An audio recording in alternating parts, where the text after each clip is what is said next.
خوتي خواتاتي، صباح الخير، كي دايرين؟ لاباس عليكم؟ جمعه مباركه.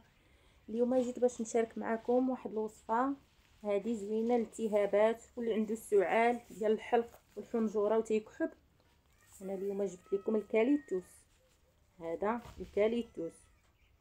الكاليتوس، هذا غادي تشدوه اخوتي، غتجدوه تغسلوه مزيان وتنقيوه، حيت ضروري منقى من اي حاجه حيت لحقاش غادي نستنشقوا. هذا غتشدي تغسلوه اخوتي مزيان وتنقيوه.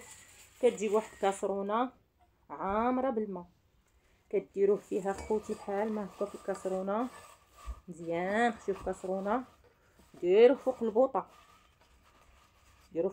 يغلى. منين يغلى مزيان غادي تجيبي واحد الفوطه غتغطي بها راسك بحال هكا وغادي تشنشقيه. هذا خوتي والله العظيم الا خطير الالتهاب ديال الحلق والكحه والرواح. هذا زوين هذوك الفيروسات والميكروبات كاع اللي كيكونوا في الجرثومه والحلق. هذا الكاليتوس هذا خوتي والله العظيم الا خطير. ديري فوق، ديري بحال هكا وديري فوطه على راسك واش تنشقيه. زوين حتى للشقيقه اللي عنده شقيقه في الراس، زوينه خوتي. هذا مجرب والله العظيم وطبيعي وما فيه حتى شي حاجه اللي غادي تاذي شي واحد. هذه مجربه، هذه من الباديه من العروبيه، هذه كنوريها لكم دابا والله خوتي. هذا الكاليتوس